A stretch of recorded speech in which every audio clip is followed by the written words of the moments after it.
Welcome to Gavin Games for Friday. It's good to see everybody. Good to have you here. It is February, what is it, the 5th? I don't fucking know. Valentine's Day. It's 16th. That was the other day. It's 16th. Welcome to the show. It's nice to see you. Happy weekend, everybody. Hang on, I got a burp coming. It's going to be a good one. Oh my God, that felt like a Jim Belushi burp. Listen, folks, I got to let you know that the world is still spinning after the Xbox podcast. Nobody cares. Nobody cares. We'll talk about it in a little bit because there was a article that went up asking what Xbox games gamers want to see come to play a PlayStation 5. And my first initial response was, well, none. Because they don't, you know, you guys know, I love Game Pass. I'm a huge believer. Love Starfield. But I don't think there's a lot of great first-party games. But then I was going through the list on Wikipedia, and I was like, well, there are some good things that I think would be great for PlayStation owners to have access to if that's a possibility. So we'll talk about those in just a little bit. I want to let you know that if you're a Patreon member, the Patreon chat, which is sort of part of their app, so you'll be able to watch the show and chat while watching the app, should be coming online soon. But I had this show marked as a 18 plus, and they don't give you access to the chat if it's 18 plus unless you jump through some hoops, and so I'm working with them on that. So anyway, if you are a Patreon member over there, welcome. There'll be some exclusive content showing up over there in the next couple of weeks. I'm trying to migrate more people over there. I got some comments going, well, what do we, I like all my little tchotchkes and my name and stuff on the YouTube. And yeah, stay on the YouTube. You don't have to go over there, but I'm trying to figure out a way to, it's an inside baseball. It's not that interesting to you. Point is, good to see you. Let's just jump fucking right in. DICE is going on right now in Las Vegas. I want to let you know first, though, we have Rob the Mod modding this crazy show. He's playing Fallout 76. Listen to this real quick. So Rob's playing Fallout 76. Fallout 76, I mean, this has just become the norm. We have to just get used to it, I suppose, because we're willing to pay for it. This was the game that was lambasted by so many people when it first dropped, and it was just really cemented for a lot of people Bethesda's new reputation, which has followed them into the Starfield launch, which is these guys release bug shit all the time. But apparently it's gotten really good, and Rob's playing it, and he's saying it's really good. And then my daughter, who ain't a goddamn gamer, within an inch of her life, that's not what she do, she was visiting her boyfriend. She got back home and said, hey, we were playing Fallout 76 together. And I'm like, okay, so all these years I'm making games, I'm making hit games, I'm enjoying that life. We're enjoying the benefits of that life under the Jaffe household. And you couldn't give a good goddamn about playing the video games with your papa. And the minute this fucking floozy of a fella comes strolling into your life, suddenly there's a controller in your hand. I see how it is. You goddamn ungrateful so-and-so. But anyway, I do want to try out some Fallout 76 because I hear it's gotten really, really good. Lutron says, can we talk about the fine-ass model they're basing the Stella Blade character on from? Because goddamn. Well, I do know they're basing her on a real-life model. I also saw today that the ESRB rated the game. They gave it an M. They said it's got jiggling boobs. It's got a lot of blood and violence and dismemberment. It's got the ladies in the skin-tight outfits. And they said there's lots and lots of deep cleavage. So, and again, a lot of people confuse me because they don't understand what a real progressive is. I'm the most progressive guy and in that, I totally support artists wanting to create games any fucking way they want. Just like I support publishers being able to say, we don't want to publish games that feel so overtly sexual. But I'm excited for it. I mean, because it looks potentially really good. It's hard to say quite yet. I'm a little nervous about the open world of Stellar Blade. Stellar? Is it Stella? Who gives a shit? It's the game with the lady. I'm excited about it, but I'm a little worried about the open world. At first, I thought it wasn't going to be that. Now it's looking like it's more open world, semi-open world. So I don't know how to feel about it yet, but I am cautiously optimistic, and I love that she's a sexy lady. I was watching a movie with the stream a couple of months ago called Night of the Demons from the 80s, and it was quite cool, man, because it was from the 80s, but, you know, I hadn't watched like an 80s horror slasher or whatever that you would categorize it as in a long time. And it was actually quite cool to see TNA and really crazy violence and a bunch of horny dudes, like, you know, tricking the ladies into bending over to picking stuff up. And again, I'm not saying that I don't like the inclusivity. I love the ripping down a lot of the power that the patriarchy has forced themselves to having at the expense of other people, blah, blah, blah, blah, blah. But I can enjoy both. I can enjoy a good old-fashioned, sexy, over-the-top romp, and I can enjoy the DEI of the world. So I'm just saying, you know, you don't have to pick a side. You can kind of just be a nice, normal human and enjoy the sexy time when it's appropriate, when it's consensual. That's my PSA. That's the show. Thank you, and good night. Brett Moore says, not sure why she's a bit much. We have Nier Automata and Bayonetta. Well, let's just be clear on Bayonetta.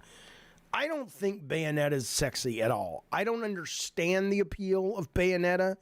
You know, I get that her outfit is made of her hair, which is kind of gross. And when she does moves, the outfit comes off, but you can't ever see anything. So she kind of looks like Pigpen, where when she's doing all this flourishy shit, it looks cool, but she's just surrounded by this dust storm of black particles and shit. I'm like, well, that's not sexy. Maybe you're using your imagination and going, oh, well, underneath, Jaffe, that's where the magic happens. I'm like, yeah, but I'm a grown-ass man. I don't need to imagine it.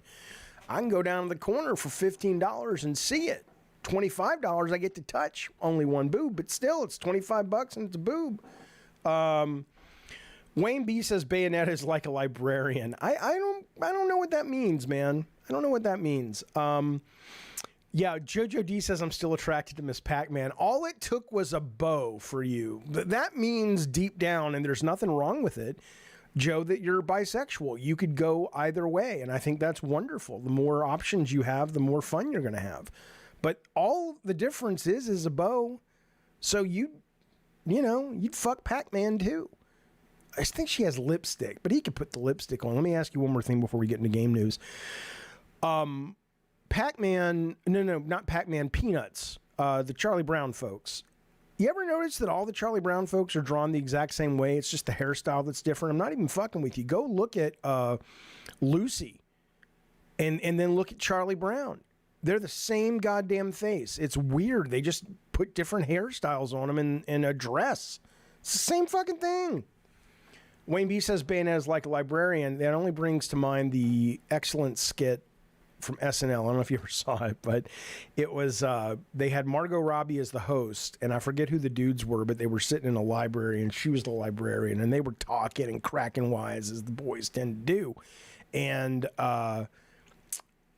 she goes, shh, and then they look at her, and they're like, whoa, she's fucking hot and all this shit.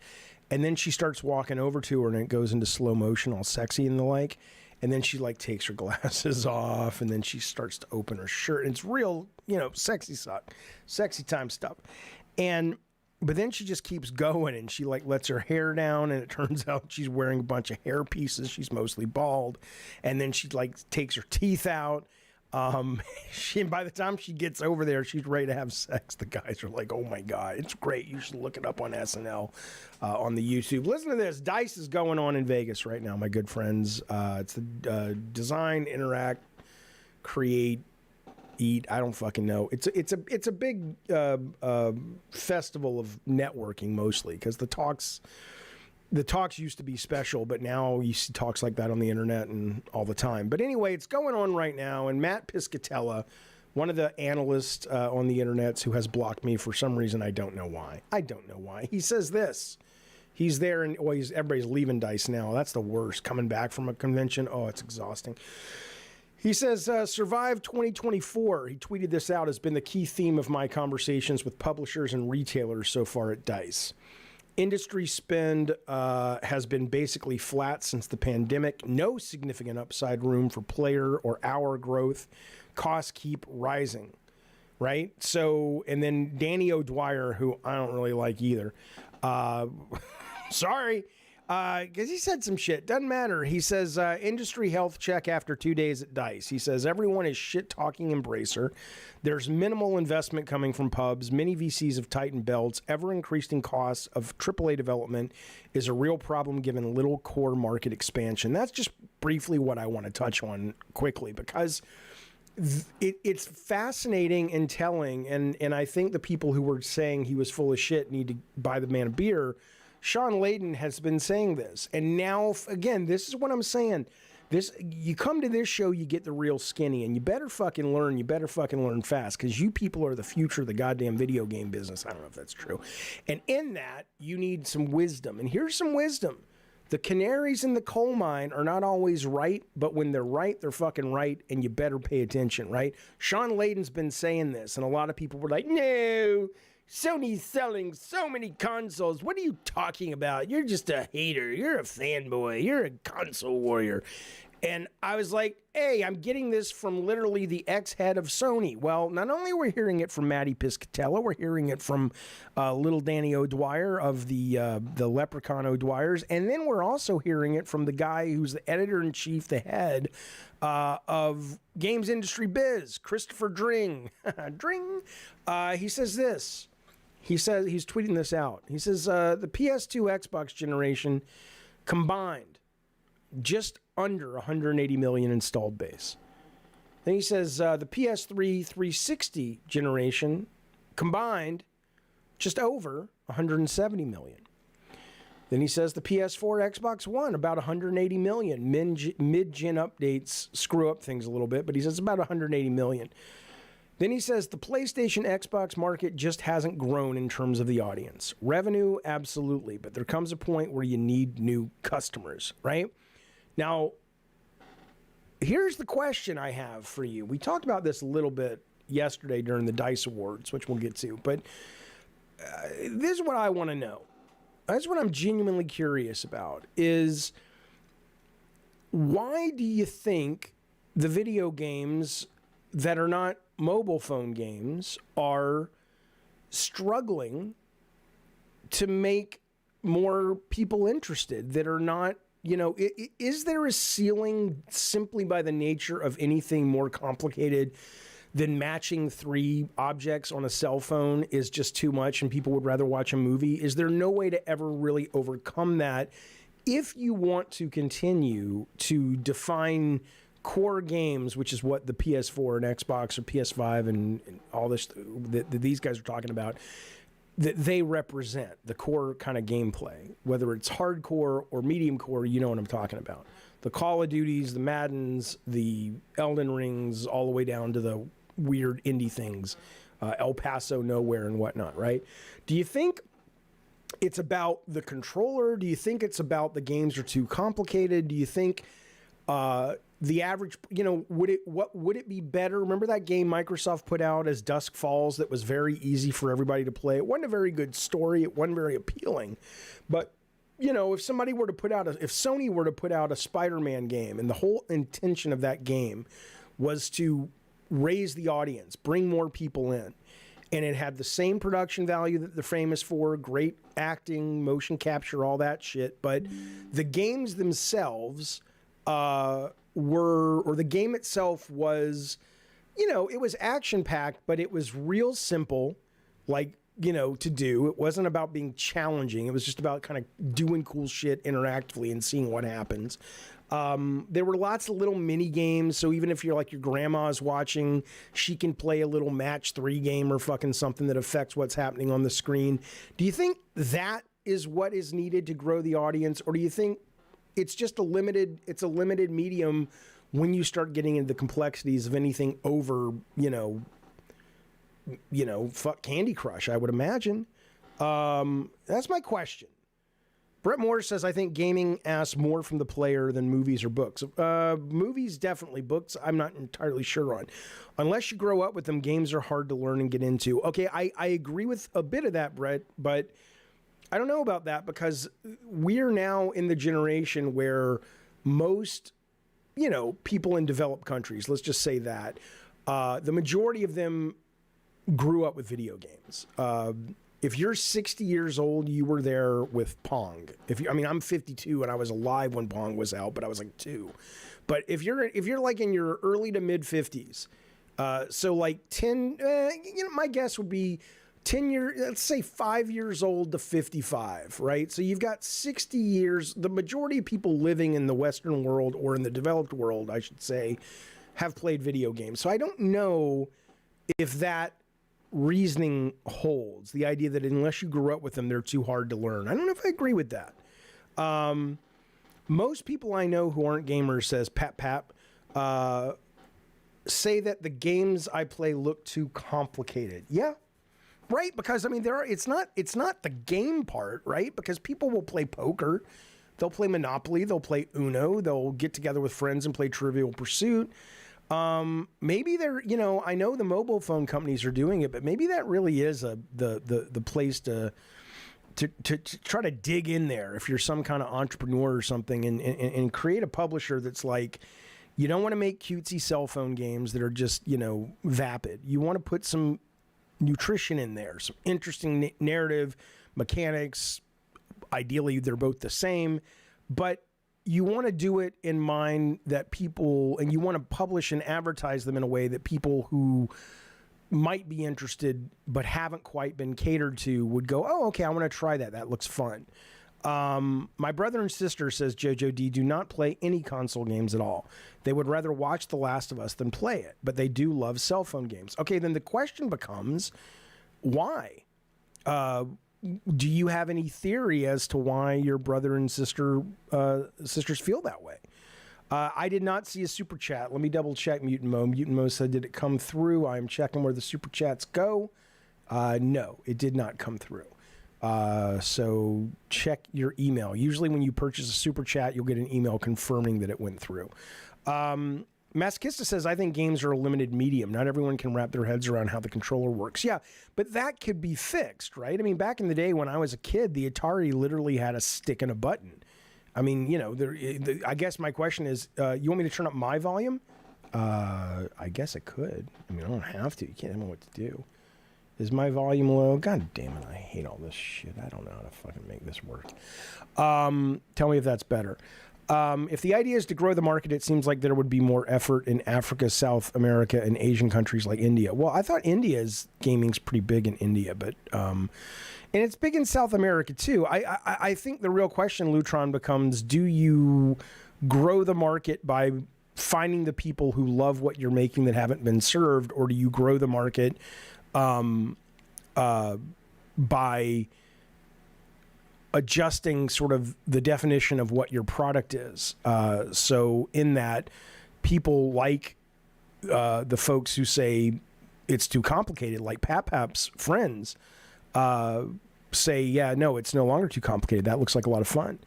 Pap says, I hate to say it, but I honestly think a lot of people I know don't like being challenged. They don't like putting effort into their entertainment. I get that, but I don't really like being challenged either. I just like having fun, or being engaged. And so I know there is a subset of core gamers that enjoy the challenging part of it, but I don't think that represents, I think it's a fine distinction, or the fine distinction is actually what is challenging. Like when does challenging become annoying, and when does challenging become that flow state where it's just hard enough to engage you? And again, maybe AI solves it like everything else. Maybe one day it comes along and it can recognize that flow state it wants to put every gamer into, and it adjusts the difficulty in real time to allow for that. AN, hello, buddy. AN says, my dad remembers playing Pac-Man in the bar, but when I played through the original God of War when I was 7, I tried to show him and he fell asleep. Well, he's a son of a bitch, and I hate him. And he can go fuck himself. Thanks for being a member, though. I love you, AN. I hate your dad. What do you mean he fell asleep? Fucking drunk? Anyway, I don't know if that's true. I'm just saying that. But I'm glad you played it when you were 7. It's a little young.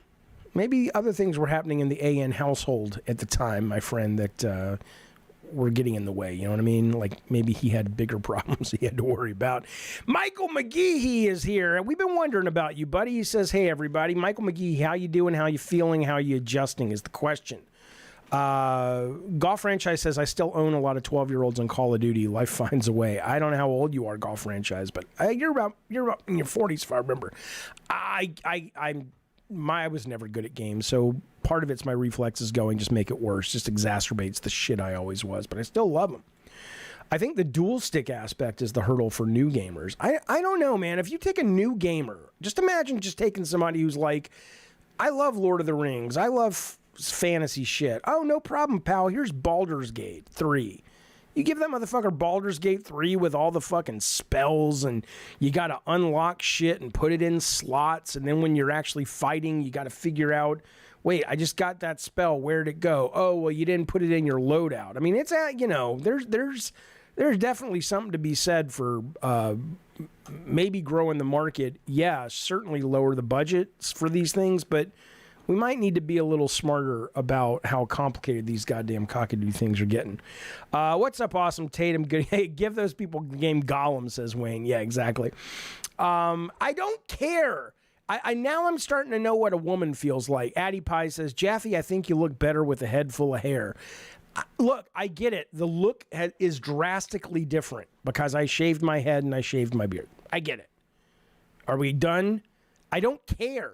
I'm not out there trying to look good or bad. Let me explain the look to you real quick. It was getting too puffy and it was getting hot. So I shaved my head. And then I said, well, God, this looks like a chia pet because it's a big explosion out of my fucking lower face. So I got rid of that. And guess what? Guess what? It's growing back now. And I'm like, well, I don't want to shave it off. Shaving's boring. And so it'll probably get right back to where it was. I don't think about it like a lot of you people think about it. I haven't thought about here's the best part about being at best an average looking dude. You look in the mirror at some point, you accept it, and you go, well, that's what I'm working with. Those are the dice that I rolled. I'm not going to level them up. Some you can level up. Can't really level that up. It's too much work, and I don't care. I'll level up the stuff I can level up. I'll polish on that. And I don't think about it. Because what's the point? What's the point? I smile all the time, Brett Moore. Michael McGee, he says he's feeling pretty good. I always look forward to the Jaffe streams, except when you get on your Game Pass soapbox. Fuck you, you son of a bitch. I'm not a cancer patient. I just shaved my head, you son of a bitch. Golf Franchise says, Jaffe, if you flew to Japan and knocked on Kojima Productions' door, would they let you in? Probably. I mean, not because I'm like some super duper guy, but I think probably Kojima, who I've met, and I know he knows who I am. He sent me gifts at Christmas time back in the day. He'd probably go, why is he here? Yeah, let me see what's going on. I think it would be more of like a weird curiosity, not because they're like, oh my God, Jaffe's the shit, let him in the door. Anyway, listen to this. I want to tell you guys something. Last night we watched the DICE Awards on this very channel. I was high as a goddamn kite, and it was not a good show. It was a very poorly produced show. Say what you want about Jeff Keighley's show. It's very well done. It's very pro. It's very well produced. It's slick. I could do without the musical acts, but it's a well done show. The awards part, okay, not so much. Okay. But anyway, whatever. It is what it is. They put it up on the internet. It wasn't very good. Greg Miller and the lady he was doing something with from IGN, I don't know what her name is. I don't fucking know. She's an IGN camera reporter person. And they were terrible. And I don't mean that like I'm not hating on Greg Miller or anything, because I know a lot of people do. Not a lot of people, but there are people who do. And I struggle with I'm ambivalent with Greg Miller because of the whole Colin relationship. I don't know how to feel about the man. But that said, though, he's been funnier. This was terribly written. The jokes did not land. It was really dumb. It was a real slog to get through. But at the end of the show, people have been talking about this. Baldur's Gate 3, as you probably know, won Game of the Year. Larian Studios, right? And they go on stage, they give a speech. Here's what Kotaku said about it. And I just want to talk about this because a lot of people are saying this was a great speech.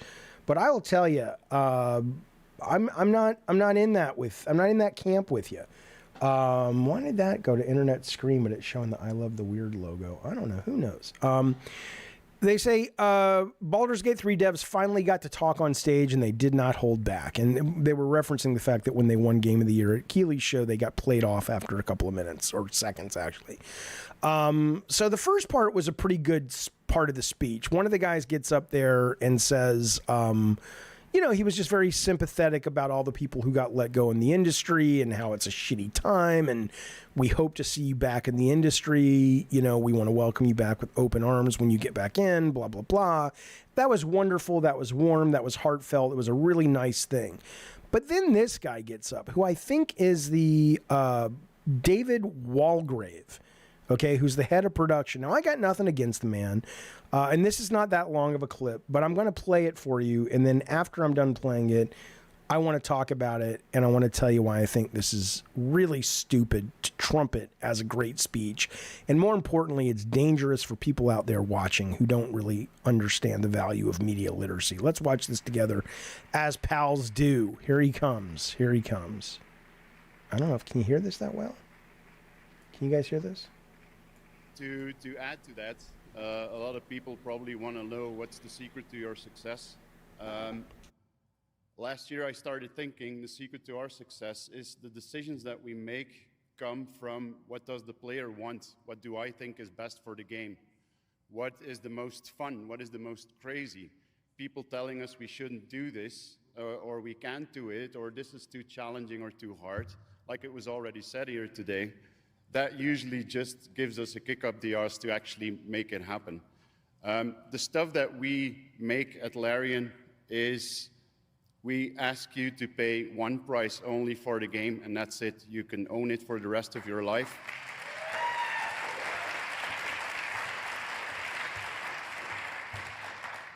We don't have shareholders, but we also don't think about them. And we think there's an expression in Dutch that honesty lasts longest or something. There's probably a version in English as well that makes a lot of sense. But what we have tried in the last 20 years is to treat people like we would like to be treated ourselves as players, as gamers. So we don't make decisions where we think this could make us the most money. On the long run, building a community, building a player base, building games that are actually fun is going to make you the most money. That's it. Okay, so I just want to talk about this because I think it is important to discuss. Obviously. So these guys, great developer. I loved Baldur's Gate 3. And One Winged Angel says amen. There's nothing to amen because you're amening a load of bullshit if you don't have the context, right? So these are a group of guys. He's not right. He's not right. He's right at One Wing says he's right 100%. His fantasy is a good fantasy, and his scenario is a good scenario if you can get it. But to stand up there and pitch this like he's saying, you guys are doing it all wrong. If you would just, you know, here's the blueprint. Make what you want. Make what the gamers want. Don't worry about the money. Don't worry about microtransactions. Don't worry about DLC. And trust me, you can be us, right?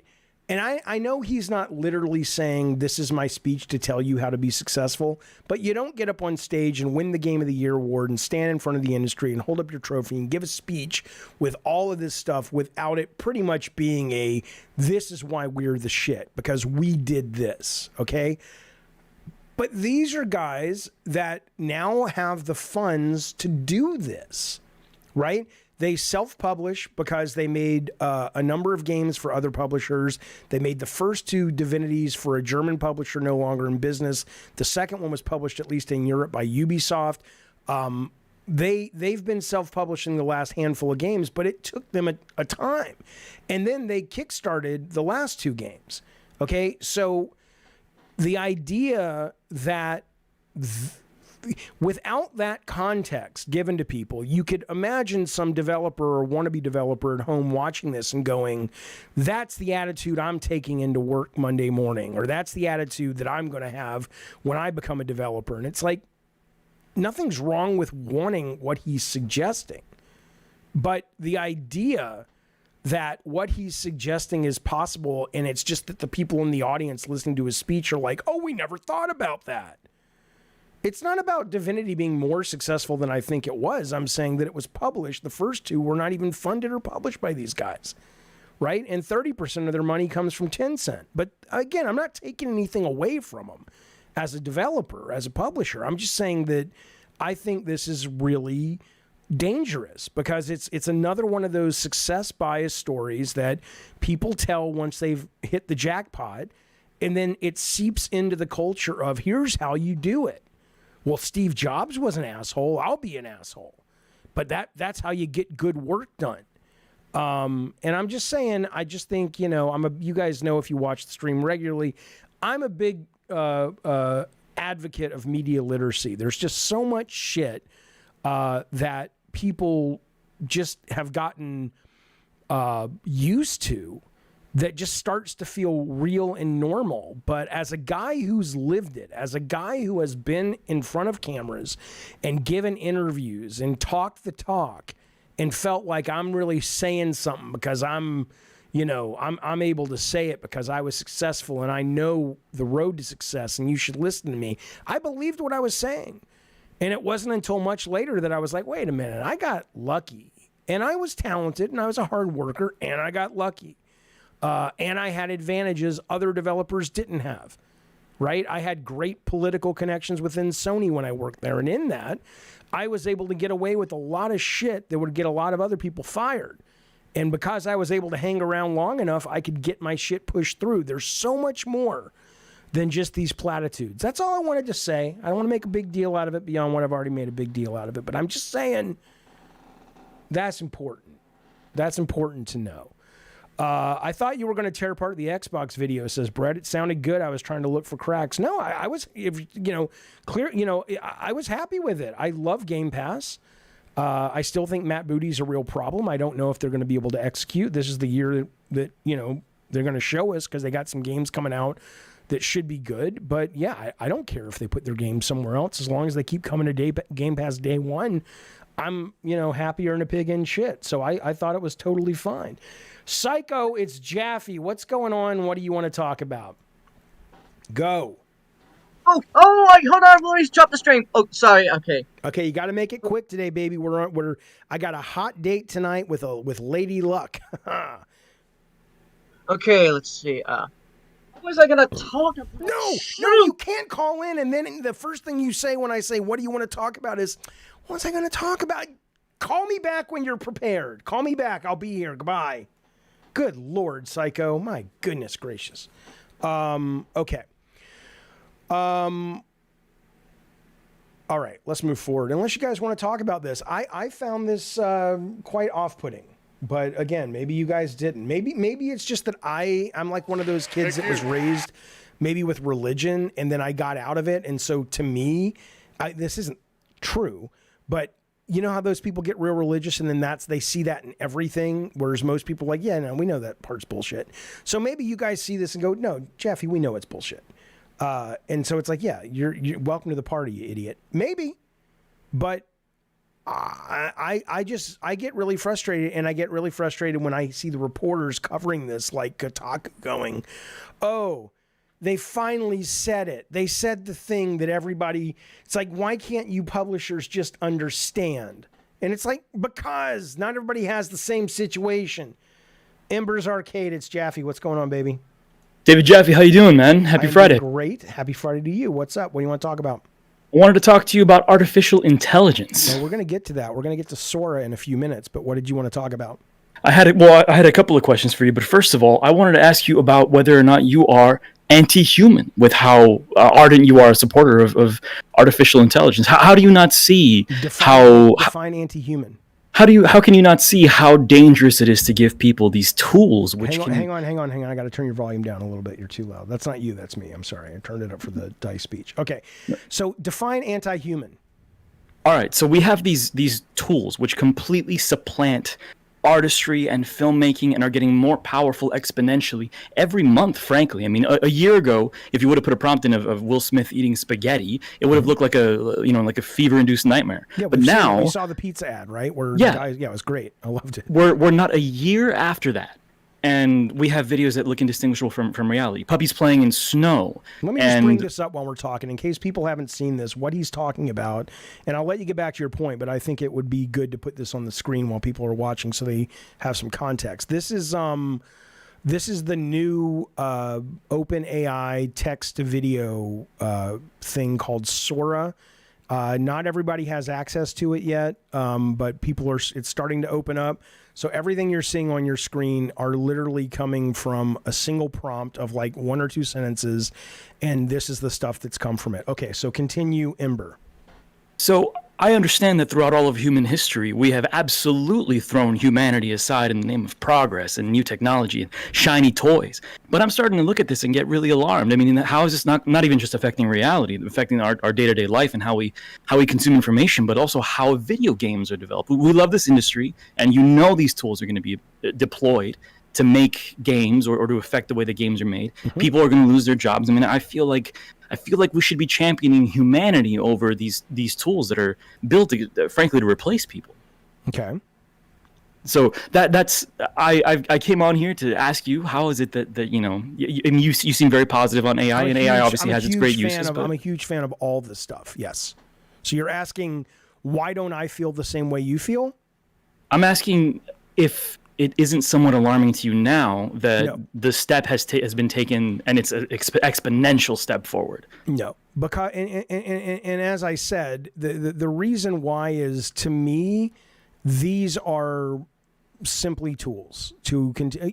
First off, I don't romanticize the creative process. I think that's horseshit. As a guy who has my entire life since I was a little kid, like 6 years old, writing poems and stories and books I wanted to publish, up until today doing a YouTube show and everything that came in between, trying to make movies, making games. I've lived the creative process. It's not romantic. It's not magical. It's hard and it's frustrating, and it takes a lot of time and a lot of yelling and arguing with people if they don't agree. And it's very. But that's what makes it meaningful. No, it's right. Not that's what makes it human. The suffering is part of it. You're adding all this flowery horseshit that sounds good. No offense, that sounds good to discuss. But when you say, "Oh, that's where the meaning is. That's where the soul is," what does that even mean?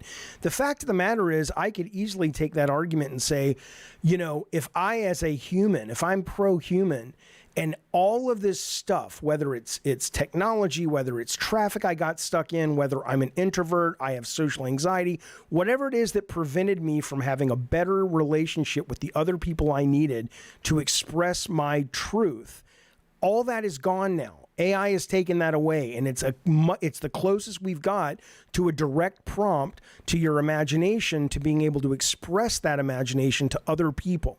Right? Right, but the friction of creation is no, the friction of creation is nothing's magic about that. If Michelangelo was 3D printed, I mean, it wouldn't be nearly as impressive as opposed to knowing that it was built by somebody centuries ago. But that's after the fact. The fact of the matter is, if what made Michelangelo, my understanding, I'm not an art historian, obviously.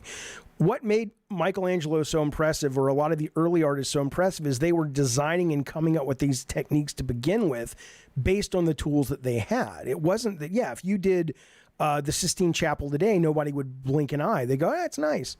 But back then, I guess it was about the anatomy or the color choices or representing deities in a certain more human way. I don't fucking know what it was that made him famous, but my point is that he was a man of his time and he's famous for his time, but it's not the romantic aspect of what he did has become embedded in our culture as something to chase and aspire to and celebrate. But, it's like last night, if you watch the DICE Awards and they gave an award, a lifetime achievement to the guy, Koji Kondo, I think his name is, who did a lot of the Mario and Zelda music and all that. And, when you package it in like a 10-minute segment of like, isn't this guy amazing? And he did this and he pushed boundaries and blah, blah, blah. And there's music playing in the background and all that. Of course, you're going to give him a standing ovation when he comes up on stage. But what he probably would tell you if you really kind of got him drunk and you guys were just intimate with each other, not sexually, of course, although it's possible that's what you're into, he would probably say, I was just working. I was just kind of worked for me, and I thought it was cool, and I did this and I did that, and I don't really know how it all works.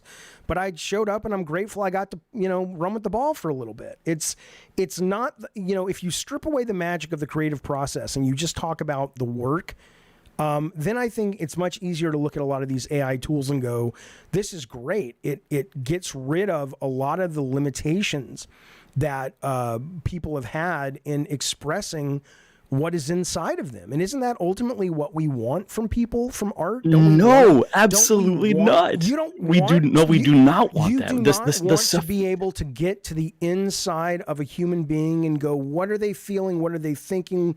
What do they think about what's happening in the world? You want that to be a mountain you have to climb? Yes, absolutely. That's ridiculous. That is if you ridiculous. throw away the mountain, where's the journey? I mean, that is the essence of life. The journey is in figuring out what you want to say and how to say it. You could give me this tool and Steven Spielberg this tool that we're looking at on the screen. I guarantee you Spielberg would make a substantially better 10-minute movie with this than I would. Listen, I'm a classically trained guitarist. I've been playing for 20 years. Yep. When I began, if I could just pick up the guitar and play the lute suite in G minor, the journey wouldn't have mattered. But I studied for years, and I went to music school to be able to learn to do that. Great. But it's part of the journey. And when people pay me to perform, it's part of your journey. But before there was a guitar, there was also another. Here's my argument. Number one is I think the romanticizing the process and the journey is dumb, in my opinion. No offense, but it's just a subjective idea. None taken. There's no right or wrong to it. That's just how I feel about it as somebody who's traveled a similar but different road. But the other thing I'll say is, though, that let's say you're right, and let's say the journey matters. Okay, even then, how is this different than what your life would have been before the guitar? I don't know when the guitar was invented, but certainly before it was invented, there were other instruments.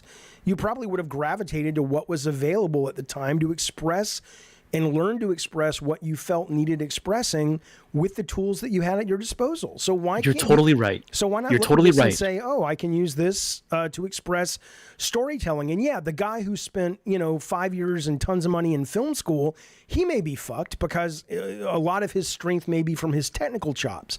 But for the guy who's coming up now and going, how do I use this to be a better storyteller? Because ultimately, if everybody has these tools, just like everybody has pen and paper, and these days everybody has a fucking film studio in their pocket, the only people who are going to actually be able to make a living are the ones who can generate genuinely compelling content with the tools that are available. I think you're right that if I was born in the 18th century and there were no guitars and there were lutes, I would have used a lute, or before that some other instrument, right, to have learned the music. I completely agree with you. However, I do not think that the examples are the same. I think that the equivalency is false. I think the tools of today are completely unprecedented in that they completely supplant the human input in the process of the creation. That lute would never have played itself in the 1600s if I was born at that time and I was learning to play the works of Bach. The lute is not playing itself. No, of course the lute is not playing itself. This lute, the 21st century AI lute, is absolutely playing itself. How is it playing itself? The person who's playing the lute is the one who had to write, a grandmother with a neatly combed gray hair stands behind a colorful birthday cake with numerous candles and a wood dining room table. Expression is one of pure joy and happiness. With a happy glow in her eye, she leans forward and blows out the candle with a gentle puff, or whatever the rest is. That was beautiful. Great. I'm not, but that's what I'm saying is that is now playing the lute. Now, and again, I know that it's easy to poo-poo that and make fun of what I just said, but ultimately, if you are the Martin Scorsese of this medium, this new medium, that's not a joke.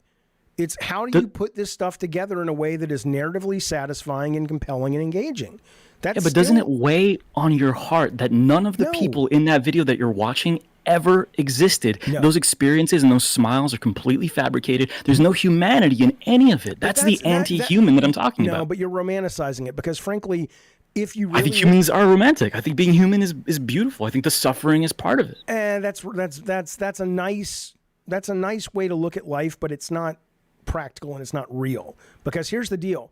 If you really felt that way, and I'm going to let you go in a second because I want to move on, but I love this topic. I could talk all day with you about it. Yeah, this is great. This is fun. But what I will tell you is the very nature of seeing A computer had to understand what a smile was and a sense of pure joy and happiness and a happy glow in her eye. Well, a human taught her that, right? Just like you teach your children things and you die, but they carry that on into the world, right? So yes, these people never existed, but the reason that you respond to it, if you do, and maybe you see an uncanny valley here, I don't. For the most part, the slow motion's a little weird, and there's some weird things like her hands in the background. But you know what I'm saying. If you don't go nitpicking the specifics, is because a human came in and wrote this based on their life experiences and based on an image they had in their head, and it's a tool that goes, oh, I've learned from other humans what that means. Is this what you're talking about? I don't have a problem with it, but I appreciate you do. I think ultimately there's no right answer, but I do think this is the way it's going. And I think people who are fighting it, not from an emotional or a spiritual or an artistic level like you are, but from a actual job level, I think you better get on board with what you can do if you're a genuine creative. No one's taking that away from you. Oh yeah, what you're saying is it's not a matter of opinion. Yeah, the world will. I mean, there are no milkmen.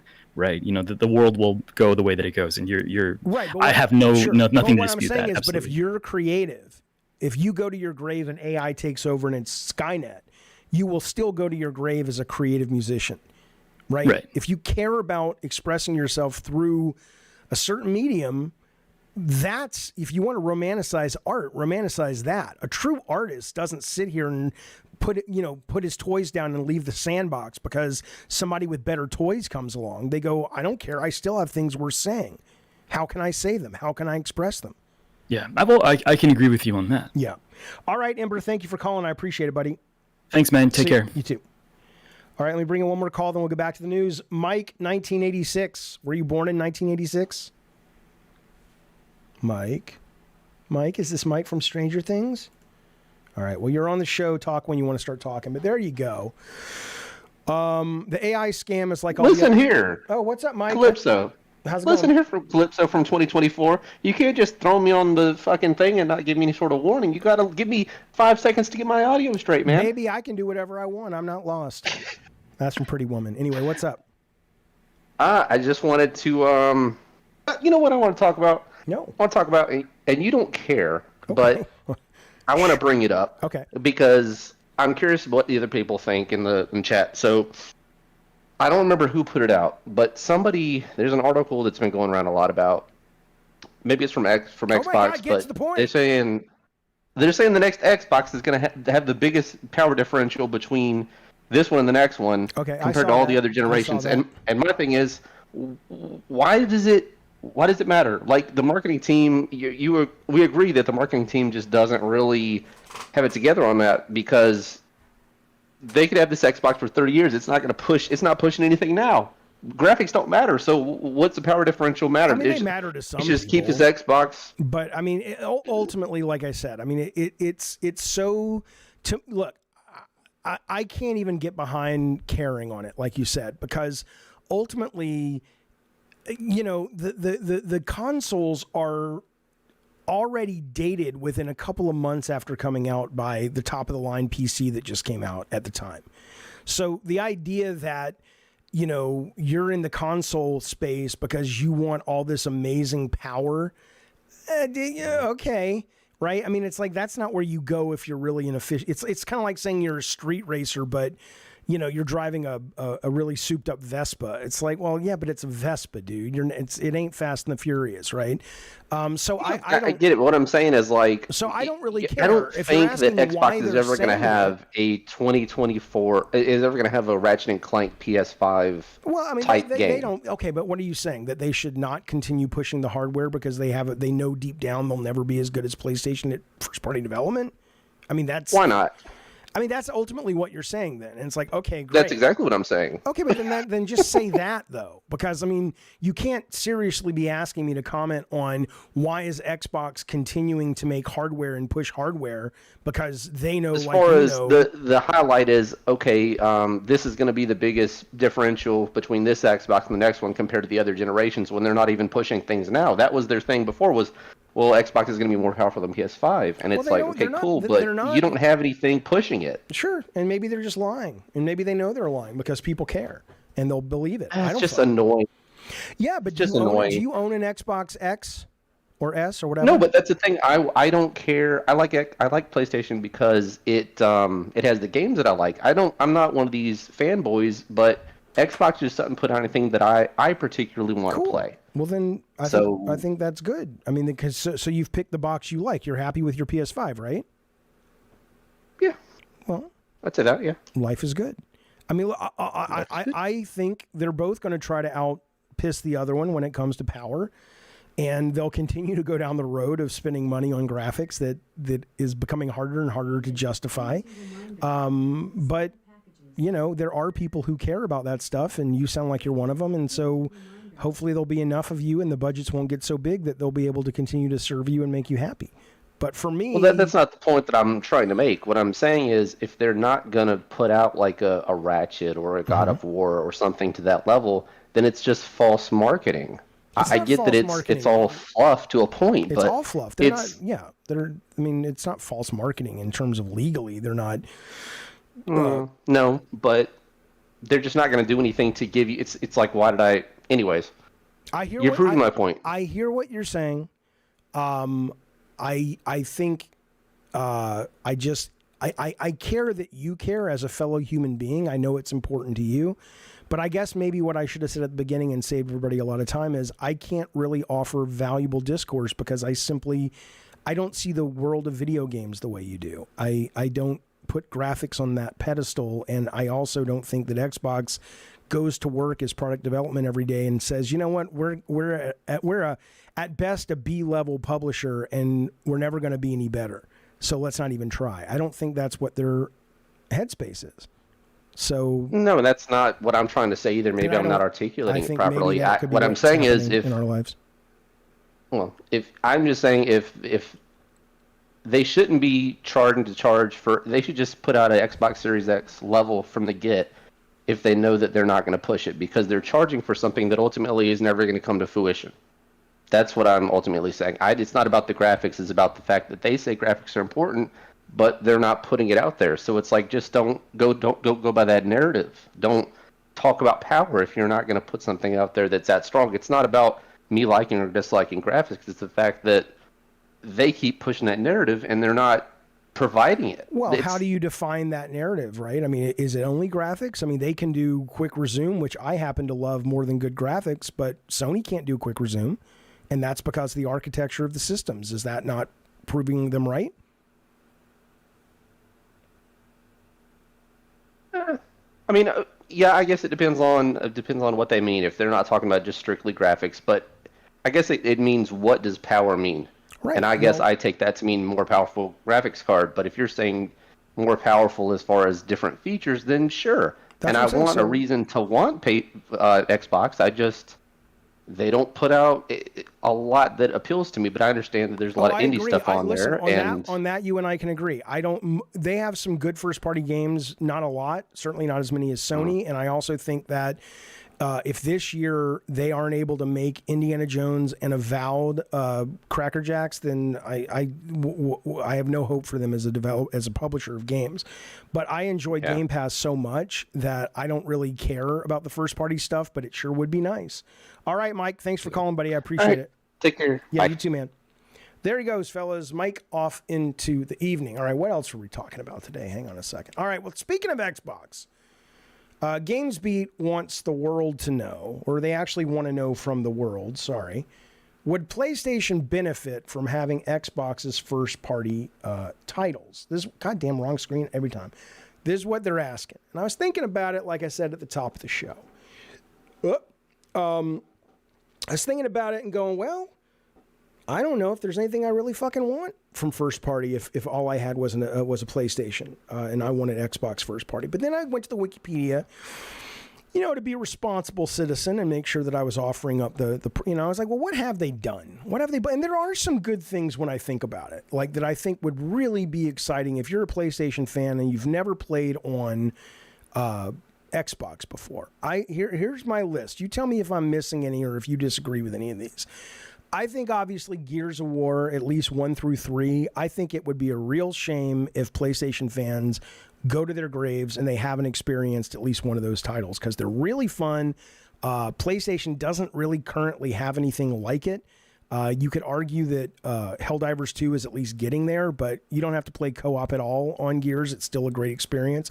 So I would say Gears would be one that I think really needs to get over there. I think Forza Horizon, the new one, is the best arcade racing game on the market. Well, I debate between the Crew from Ubisoft, the new one, but it's definitely fucking great. And I think Forza Horizon, people would be really happy to have that on the PlayStation, given that Drive Club is dead, MotorStorm is dead.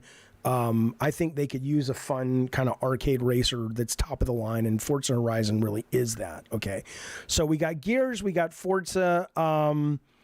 Let's see. I would also suggest that, I don't think I'm not even going to say Crimson Skies. I think there's a reason I would like it, but I don't think that's going to move the needle for most people. So, I think, I would kind of I think Halo for sure. I think Sea of Thieves for sure. Because those are games that the more players, the better, and they're both really good multiplayer games.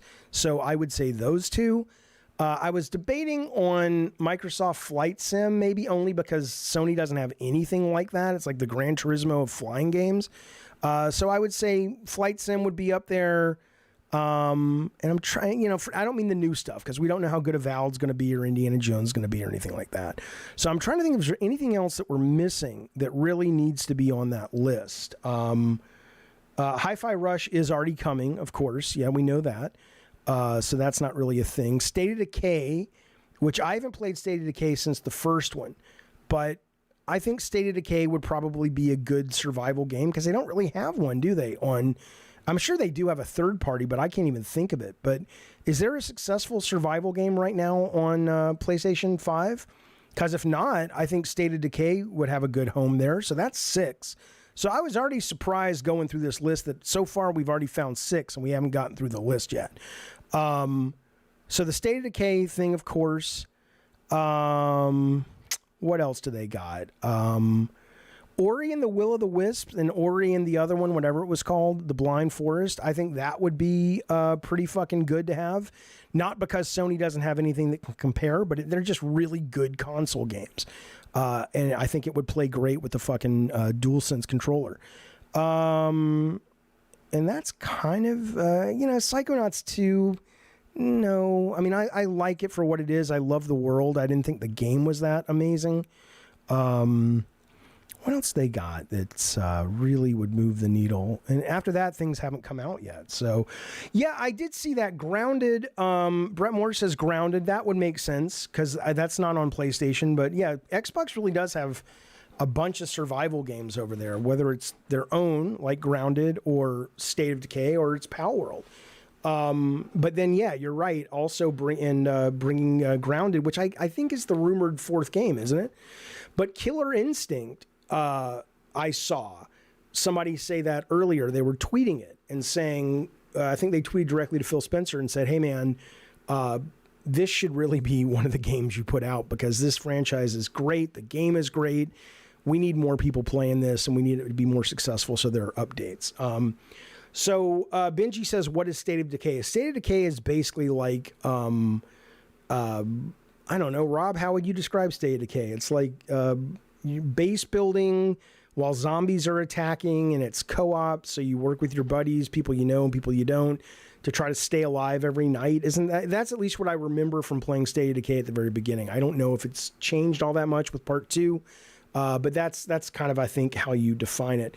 Lutron says there ain't much there, folks. That's the Microsoft problem. Well, again, I mean, you're right. It's not like they are filled like Sony is with the bangers, but it is surprising how much good stuff, when you come into the conversation thinking, oh, it's only going to be a couple of games. And it's like, no, there's like 6 to 8 games that I think PlayStation fans would actually go, oh, that was cool. I'm glad we got that. So I don't know what the future holds. I mean, I was glad to see Xbox say we're still doing exclusives. We're still doing day one. But you know, it's cool to know that at least they're open to eventually bringing some of these over and getting new fan bases. Lutron says Halo and Gears multiplayer, I die a happy man. Pap says Quantum Break was fun. I thought that was Remedy though. Is that owned by Microsoft? Or maybe they published it but they don't own it? Let me look that up real quick. Quantum Redshift, that's not what you mean. Quantum Break. Remedy made it. Asobo Studio made it. But I guess it was published by Microsoft. So I don't know who owns the rights to it. They just published it, but that can mean a number of different things these days. So anyway, that's the news that's going around regarding that. You know, we'll see what happens. Let's talk about Sea of Thieves for a minute. Sorry, not Sea of Thieves, Skull and Bones. Skull and Bones is kind of in that same world right now that Suicide Squad seems to be in, which is everybody was primed and ready to hate it because of, in this case, the, just the history of the development. 7 years in development, in and out of open betas, closed betas. Didn't look very good, didn't look very interesting. Excuse me. But they did an open beta last week. I was part of it. A couple of you in the chat were part of it. A couple of you guys played it. And then starting today, the game is now out, and they're giving you 8 hours, I believe. Let me see. I think they're saying you can have 8 hours of a free trial to play the game. And I will say I recommend it, to play it at least and give it a shot with the free trial. I think Skull and Bones brought me to Sea of Thieves. I had never played Sea of Thieves, and I think that game's amazing. But I did not hate Skull and Bones, and I was really fascinated. Let me refresh this, because while this is sitting at a 63 Metacritic, later in the day, I was fascinated to see bigger sites like Games Radar. They said Skull and Bones review in progress does well to hide a lot of its more interesting content. It's not the game I thought it would be, but there is something there. IGN says it has a great foundation despite feeling like a live service first draft. Game Informer says Skull and Bones is better than you think. And that's kind of where I settled, but let's see if the number has changed. It's gone up 1. I don't know if they've included. They included IGN 7 out of 10. But we are kind of getting into that realm where we're seeing these games that are...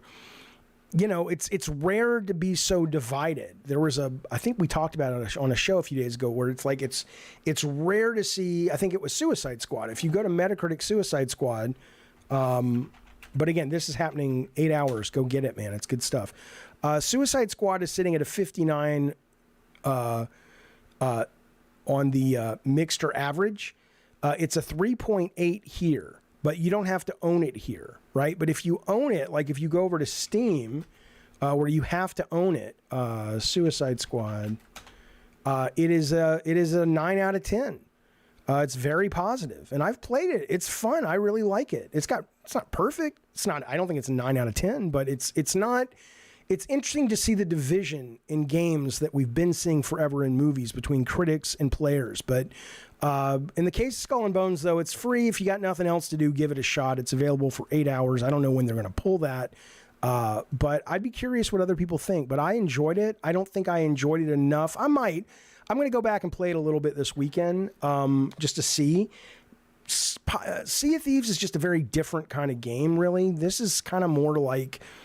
you are the ship for the not entirely, but for the most part. And it's really about tricking out your ship and mastering the combat. And, when you have ship combat in Sea of Thieves, it's, you got to have 5 people or 3 people, depending on the side of the ship, on the fucking ship. You're doing the cannons, you're doing the harpoon. I'm going to send you in across the bow to actually go and assassinate the captain. And that's really fucking cool. That's not this game. But I don't think that means this game's bad. It's just really different. Mike McGee, he drops a super chat. I appreciate it, buddy. He says, if they aren't going to put out cutting-edge graphics, then why market it and keep pushing it? Talking about the Xbox, I assume. That's my point. Oh, was that you calling, Mike? I didn't know that was you. Instead, talk about the games and other benefits. It's a big fat lie. That's the annoyance. I mean, I don't even know what cutting-edge graphics means in that relation, right? I mean, I look at the difference between Forza Horizon and Gran Turismo. I think Forza Horizon is a prettier game. Does that mean that that's because of their cutting edge graphics, or does it mean the art design in Horizon is just more appealing to me? I don't fucking know. So, you know, if you really want to get down to brass tacks and go, are they lying? Are they pushing the right or the wrong thing? I would say you got to be a lot more specific, because I think let's take this.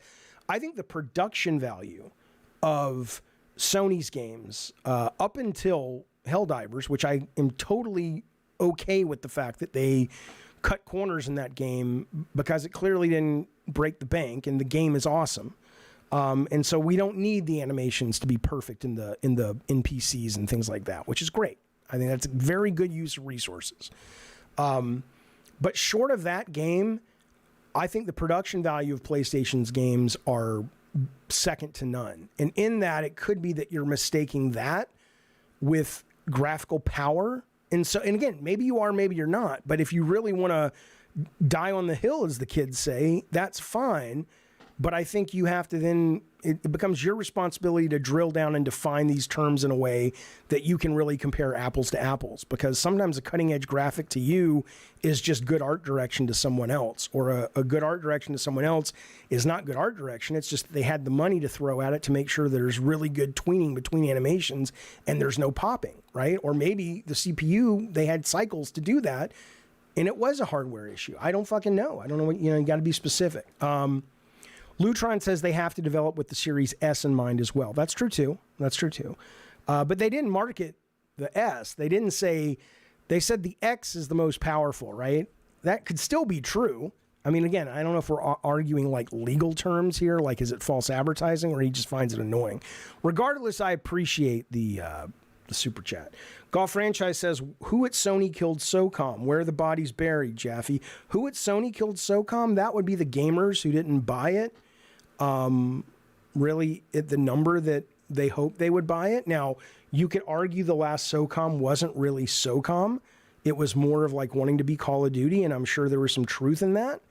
But at the same time, that has always represented my concern with Sony going back to a franchise as old as SOCOM. It's got such nostalgia goggles at this point that people remember certain things, and to them, that is how you define a SOCOM game. And to someone else who's just as big of a fan, they define it in a different way. And so I think they should make a game like that, yes. But I think they're asking nothing but trouble if they call it SOCOM. Mike says, yeah, but it's like buying a 4090 card to play a game. I'm exaggerating, but the Series X isn't touched. Yeah, I agree. It comes down to the first party Sony versus Xbox first party. Yeah. Okay. Let's move on, though. Shall we move on? Because I do want to talk about this game. My God. Speaking of games that do not review perfectly, and your mileage will vary, but boy, am I enjoying this game so far. This is Banisher's Ghost of New Eden. It is from the guys who made Life is Strange and the sequel and the Captain, whatever that thing was called. It was like a spin-off, Don't Nod. And the complaints, I'm about 3 hours in. Let's put it this way. I was going to stream it, but I'm enjoying the narrative so much and being in the world so much that I don't want to make this a stream game. I want this to be a thing I do for myself. It's just a joy to be in the world right now.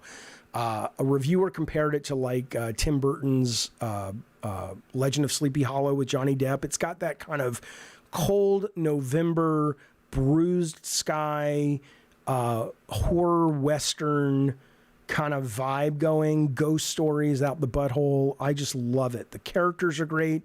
The narrative is great. How some of the narrative affects the gameplay is great. The gameplay is probably the weakest link of Banishers in that the combat's fine. It's enjoyable-ish. It's not offensive. It's kind of got some interesting points, but whatever. And then, it's a little more linear than I wish for a world that didn't look so linear. And people say that the combat outweighs its welcome. And so after 5 hours, a lot of people are still saying they love it, but they love it because they love the story and the characters, and the combat itself is just like, oh my God, it's something you feel obligated to do because you can't see the rest of it without it, doing the combat. So I don't know how I'll feel once I get longer into it, but I will say This is absolutely as a new franchise, as narrative, as characters, it's really, really good. Mr. Rob says, why is everything about gay? I don't know. Is this gay? Banishers? This is not a gay story. What? There are two people right there on your screen. That's a lady and a dude. It's really good. And I have to assume this will be on a Game Pass or PS Plus. And it's a little less expensive. It's not a $70. It's like a $50 game. So, you know, you'll be able to get it. I don't know how well it's going to do, but it's going to be one of those, you know, if nothing else, a cult classic, because it's really worth talking about. It's really worth playing. It's just really well done. And you know what I'll say? Let me say one more thing about it real quick. We'll move on. People say, well, Jaffe, aren't you always beating up on Naughty Dog games or whatever because you're like, oh, they're so serious. They're so full of themselves. Here's what's great, and not all of Naughty Dog's games are like that. Certainly, I didn't have a problem. I love Last of Us Part 2. But even Ragnarok had the problem, right? Here's why this is different, though. This is, at its heart, yeah, it's a relationship story, and it's somber, and it's kind of, parts of it are depressing, and it's about something, letting go, and all that, blah, blah, blah. But, excuse me, none of that gets in the way. Like that's the subtext, or that's the spice on the meal. But the meal is a rip-roaring, pretty kind of scary, haunted house, haunted woods adventure story. And that's what takes the spotlight. And then they take all of that sort of adulting stuff, and that's there, and the game benefits from it being there. But it's not like, look at us, we're doing big boy stuff. It's like, no, we're telling a story, and part of telling a story for adults is making sure the characters aren't cardboard cutouts. But first and foremost, it's a really fun horror adventure game. And I will just say, it's worth your time. Brett Moore says Sony's really lagging on their mandatory trials in PS Plus. Is that true? Because I know it's got to be 90 days, and the game has to be over $40 retail or something. So are you saying there are games that meet that criteria that still haven't gone into PS Plus? They don't push PS Plus trials like they should, because I think that's a real killer app for them. That, you know, if people knew that you could play trials, I'd play the fuck out of a lot of these. I mean, I do. I play a lot of trials, but I think that's one of the best parts of their service. Mike McGee, he says, I wish Naughty Dog would move away from Last of Us because of how long these first-party games take to make. Enough already. I'm going to be 40 before 4 comes out.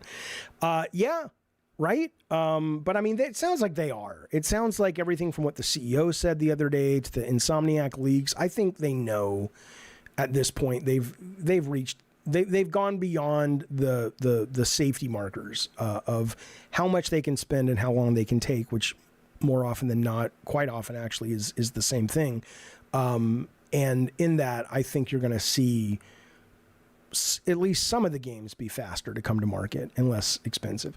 How is the combat in Banishers? Awesome.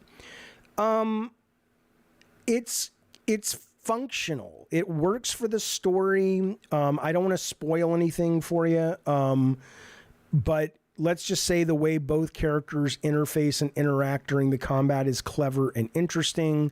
It's engaging, but it's not like they had Eric Williams and Derek Daniels and Cory Barlog doing the combat, or the guys who did Spider-Man. It's not it's almost like the combat. This is the kind of combat I thought I was getting with God of War, right? Originally, when people said, you know, the combat was as fluid and great as it is in the first God of War because of Corey, Derek, and Eric.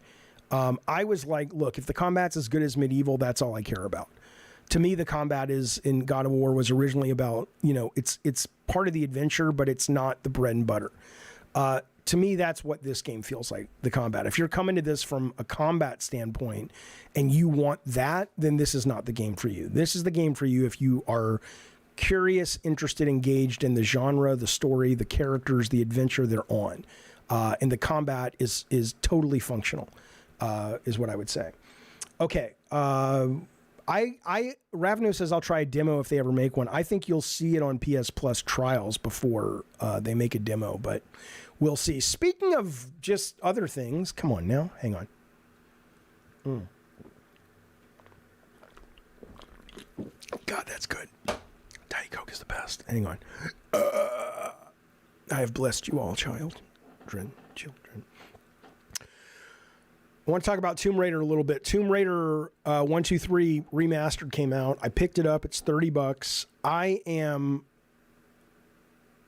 staggered by how much I'm enjoying it. Now, I'm enjoying it partially, I'm not like enjoying it like it's going to pull me away from finishing Suicide Squad or Sea of Thieves or Marvel Snap. It's still the same old Tomb Raider. There's no doubt. But I'll tell you what is so fucking interesting and enjoyable about this game. In playing it, come on! First off, it's really, really cool. This is not why I'm into it, but it's really, really cool that you can hit a button, the select button on PlayStation, and it doesn't load. It just instantly brings you to the way the game used to look. And then the remaster version. And it's 1-to-1, right? So if you kill a bat and you hit the button, the bat is now the old bat or the new bat or whatever. And it's actually interesting because the old games are brighter visually, so it's almost like having a low-res flashlight mechanic where it's like, I can't quite see enough in this level. Let me go back to 1996 and I can see better. But the real great thing playing this game brings, and I know Elden Ring is similar, but this is more pointed as it relates to exploring and platforming, is to go from Banished, which I was just talking about, that game that has the yellow marks on the walls. It doesn't lead you by the nose. It's still a challenging game, but it's clear they want you to finish it. It's clear they want most people to not get frustrated and put it on the shelf and walk away from it. They as most AAA or most developers, not all, have done, is they have said, hey, we have to dumb things down a little bit because the audience is kind of like we were talking about at the top of the show. The audience doesn't want to be stuck. They don't want to work that hard, and there's nothing wrong with that. I get it. But what is so lost from a game that you get in like Tomb Raider, to the point that it's extreme now? I don't know if I like it as in all of its forms, but there's no map. There are no on-screen indicators at all. A lot of times, and what I found fascinating was I had forgotten about this. When Lara Croft jumps from like platform to platform, not only does she have to hit a button to reach her arms out to grab the ledge, it doesn't just happen automatic. Like, think of the difference between that and Nathan Drake, who you basically can just sleep through climbing, a beautiful looking environment, but there's no work involved. There's no gameplay involved. There's no satisfaction involved. Not only do you have to reach Lara's arms out, what do you call her? But you actually have to make sure you press that button at the right time when you're mid-leap, because your arms can be literally just below the collision volume, and she'll be reaching for it, where any other game of the last 15 years would just snap you to it and go, it's a gimme, give it to him. This one's like, no, she didn't do it. She didn't do it. And I don't mean I like it because it's harder. I like it because that and the lack of a map and the lack of on-screen indicators and the fact that the levels are big. They're not like Doom big, but they're big levels. It's not like Uncharted or something where it's like, you'll have some open sections, but it's pretty much we want you to play in this little small sandbox for this moment of the story. You can get lost, you can get confused, you got to figure out, wait a minute, I know I saw a lever somewhere or a keyhole. I finally found the key, but where the fuck was that thing, That sense of being in the world and immersed in the world is so much stronger in a game like this. Even with all the money they spend on graphics and production and new animation systems and real actors performing the roles, nothing is as immersive as a game like this that just lets you go, look, you're here. Good luck to you, my friend. So I'm enjoying it. I don't know how long I'll play it. I'm not recommending it as a standalone game. I don't know how somebody who's never played it would feel about it. and certainly if you didn't like it originally, you ain't gonna like it now. But I'm having a good time. I'm having a very good time, and I'm surprised I'm enjoying it as much as I am. So, okay. Also, in that, it has gotten me a little bit more excited about Lara Croft. I kind of was, I like the reboots quite a bit. Did you know that one of the directors of, I think it was the second reboot, which was great. I think that was Shadow or Rise, is the director of Miles Morales and Brian Horton, and also the director of the new Wolverine game. I didn't realize that until recently. But I liked those games, but they didn't feel like Tomb Raider. And I know a lot of hardcore fans agreed, or they would say this back when those games came out, and I was like, whatever, I don't care, I'm enjoying it. But when you actually have the time to play them closer, like playing this, it wasn't that long ago I was playing one of the Tomb Raiders. It's clear what they mean now. It's like these really do feel like these are like Zelda dungeons, but for Indiana Jones, that's not what the new Tomb Raider feels like at all to me. It feels much more like an Uncharted game, and they're very different, believe it or not. So I don't know where the new games are going, but certainly the look that they have revealed is much, much more classic Lara, which I love. Again, you guys can go out there talk about woke developers, but Crystal Dynamics, somebody's spending the money. I guess it's Amazon. Could she just be totally naked and that would be better? Sure.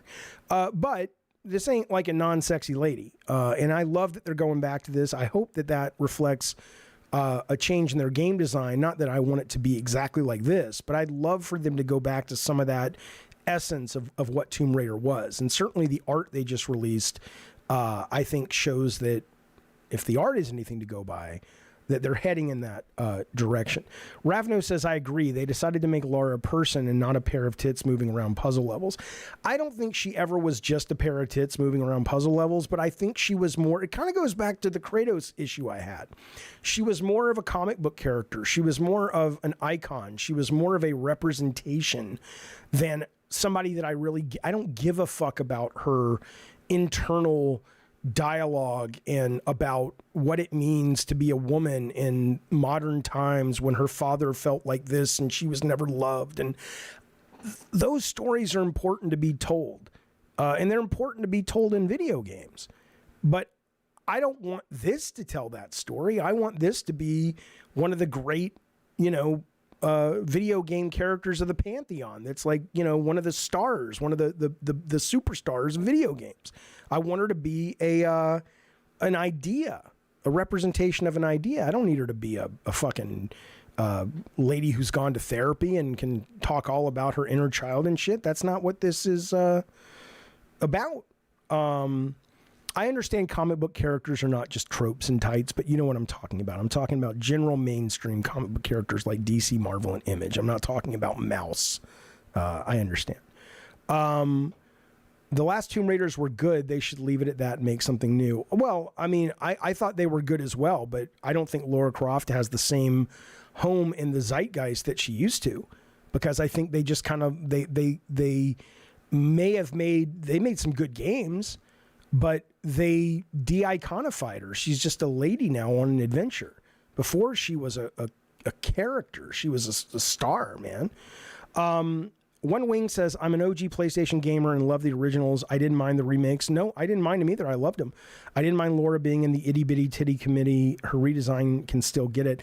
I don't have a problem with her redesign. I still thought she was sexy, but I think there's being subtly sexy because she happens to be an attractive woman, but she's not going out of her way. And then there's also being sexy, like, it's probably not practical to wear this on a jungle adventure necessarily, but it looks really good. And I think there's a place for that, and I'm grateful. Anyway, check it out. There's Tomb Raider being made by Amazon is the new one. I don't know when it's going to come out. It's Crystal Dynamics, and Amazon is funding it and publishing it. I'm excited for that after playing the remasters. I'm also excited for the cartoon. I forgot there was a cartoon coming to Amazon this year, which I have not seen the trailer for, but it is out there. Okay. It's boring. I don't want to talk about that. We already talked about the AI stuff, so your mileage will vary on how excited you are for that. It's time for this. Extra, extra! Read all about it, life story. Read all about it now, oh baby. Shut the fuck. Now it's time for the news. All that other stuff, yeah, it was news, but now we're just going to roll through some actual news to keep you informed as you head into your weekend, because it's important. How dare you go to a party this weekend? How dare you be lying next to your lady love when you wake up, or your male love when you wake up, and they're like, oh man, I will so fuck you, but I need to know the news and video games, and you won't be prepared. That's not why you come here. That's not why you come here. What AI prompt did I use for what? Are you saying for the Lara Croft thing? Oh, yeah, no, this is, listen, let's be clear about the Lara Croft thing. I am a member. I'm a card-carrying member of the Lara Croft Tomb Raider Adventure Club. You can see right here. That's my Gabbin Games, and as that, you get an email, and you mean the intro? Oh, I didn't use any AI for that. I just did something incredibly stupid in Cheeseball just for fun. Okay. Let's go to the news. Respawn Star Wars first-person shooter. This was the game that was being rumored to be being made by id, actually, as an Xbox exclusive. It turns out it's now official. It is the Respawn team that are making a Mandalorian game. First-person, I hear, which I think is great. I don't need to fucking see... oh, Master Luke, I know what I need. I have a new show on the Patreon called My Brain is Leaking. I want to start with that one. If you can make me an icon for me with my brain leaking in a fun, non-violent way so I don't get dinged on, sites for podcast, that's the first thing. And then you said you had another idea, too. Anyway, first-person Mandalorian game. I like that it's going to be first-person. I can see Grogu right there in my arms as I'm running him around. These are the guys who did... I always get Respawn mixed up with Infinity Ward. But Respawn are the guys that did Fallen Order, right? And Jedi Survivor. I don't know if this is going to be a game Stig creates. Some of the details have been corroborated by Jeff Grubb, who I don't understand that person, who notes, while it does have Mandalorians in it, it is not the Mandalorian the show, the game. Well, that's stupid. It should be. Still are a year or two from release. An FPS with linear levels across a varied selection, all tied together by a robust movement system that you approach in combat and style. Sounds like Titanfall 2, says the writer of this over at Games Radar. Add that spirit to a story that explores the coolest parts of Star Wars, the bounty hunters, and you've got a mighty delicious sounding recipe. Yeah, I'm jazzed. I'm excited for it. So that's coming quite soon. And yeah, Awesome says, please have jetpacks. I assume it will. Listen to this. IGN has slid up to the bar and said, hey, E3 is no longer a thing. We're going to do our own E3. This is reporting from a lot of places. I'm reading it from Variety.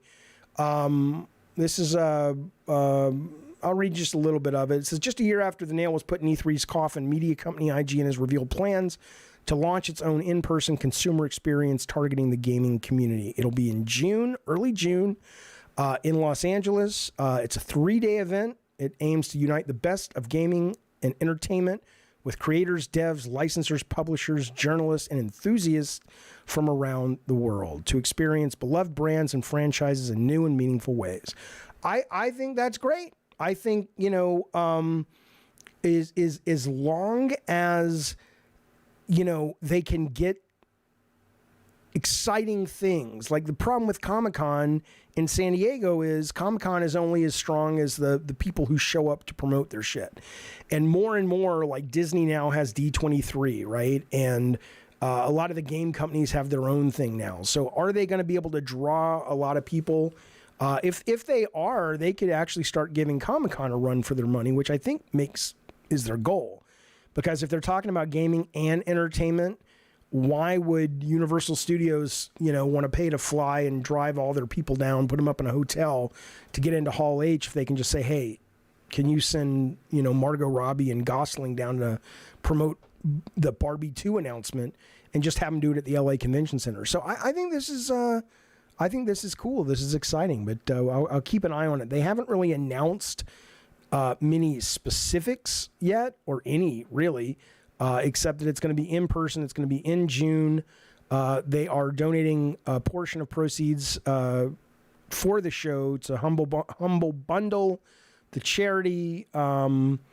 In addition to in-person, IGN Live will stream via gaming console and mobile apps. It says, in 2020, IGN launched its virtual game summer event, Summer of Gaming, which will have an in-person component for its 5th installment this summer at IGN Live. So I don't know if you're excited about this, but I am. I love stuff like this. And I hope I hope they have a reason to get me out of my house and to get down there. I would love to. All right. Insomniac Spider-Man has sold 10 million copies. Pretty fucking impressive. I love this game. I didn't finish it, but after seeing this and seeing the screenshots, I'm like, I really need to go back and complete this game.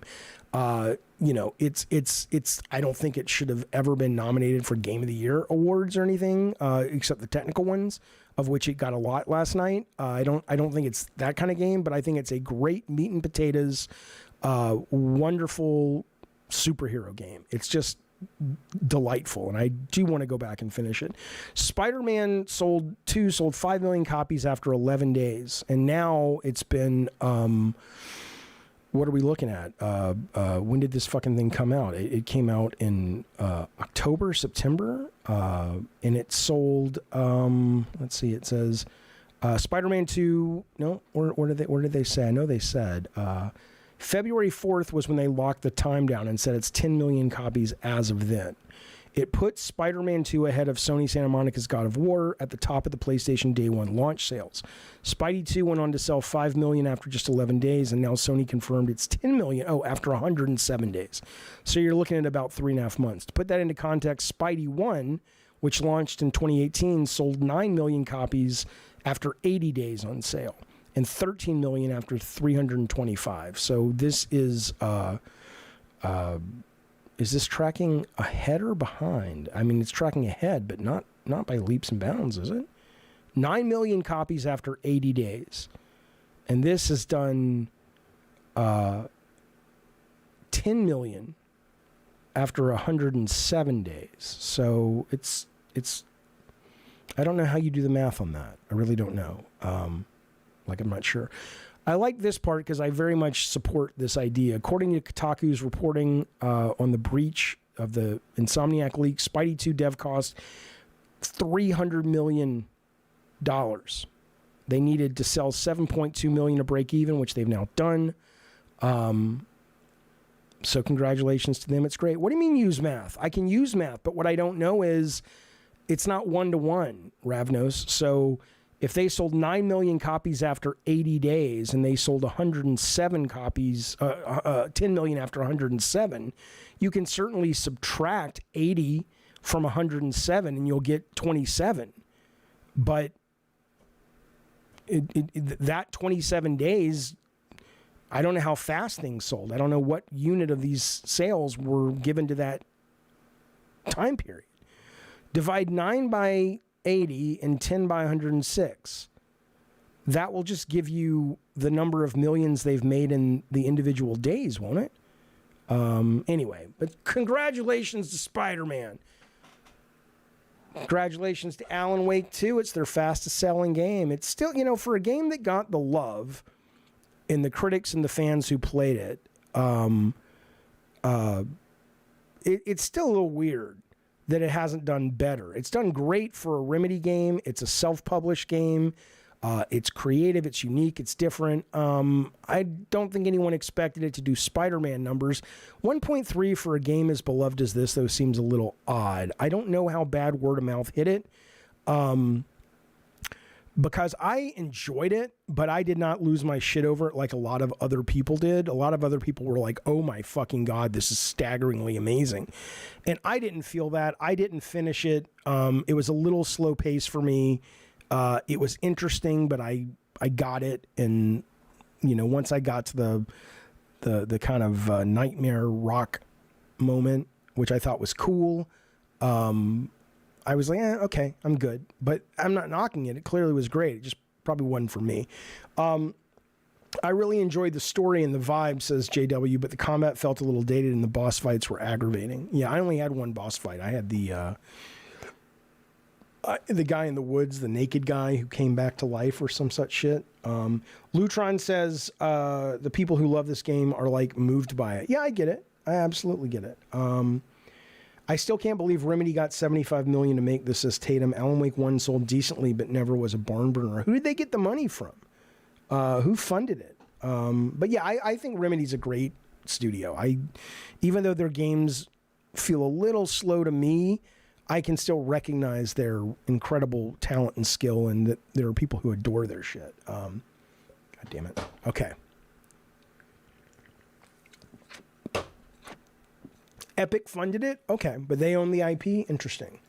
Très intéressant. All right, fellas. We'll get to that one later. I think that's it. I think we did it. That's Gabbin' and Games for Friday. I don't think I'll be streaming Banishers or Banished or whatever it's called. But I will stream some stuff this weekend. I'll do some streaming this weekend. I want to. Maybe even tonight. Who's to say? But as for the show, well, that's it. That's all we got. That's the news. You are informed. You have been well discussed. You have been seasoned. You are ready to be served to a restaurant of all kinds of crazy old ladies who just have a lot more money now that their husbands are dead and they know what to do with. I have not finished Suicide Squad. I'm still stuck on the Brainiac fight. I want to finish it. I just have to push myself to, which is so stupid. One should never have to push themselves to continue to be entertained by something that is no longer entertaining them. And I love the game. I think it's a lot of fun. But that Brainiac final fight is just, it's too fucking long, and it's too fucking long after you have 2 missions you have to do. And since the game is online all the time, if you turn off your PlayStation, or even if you just put it in sleep mode, you still have to do those 2 missions again. So you really have like a 30-minute preamble every time you want to fight them. And then when you fight them, it's like a 30 or 45-minute boss fight that I haven't beat yet. So I'm really struggling to be motivated to come back and play it. But I want to finish it because I did enjoy it a lot. It is bad game design. I agree, Rapnos. That part, absolutely. Fellas, thank you for the super chats, the memberships. Thank you for hanging out. Remember, we have a Patreon if you're interested. We have subscriptions here. We have memberships here. We do all kinds of things with the members. Check it out. I'll be revamping the memberships. I'm actually already doing that. We're going to get the podcast back up and going very, very soon. Maybe even this weekend. Just got to figure out a connection thing with Spotify, but whatever. So consider becoming a bigger part of the community, or if nothing else, thank you for the part of the community that you already are. It means a lot to me. I appreciate you letting me do this. Thank you, Rob the Mod, for being here and keeping everything on the rails. I don't know if we had any other mods tonight, but if we did, I'm sorry I missed you, and I sure do appreciate it. Be well, have a great weekend, and don't take any wooden nickels.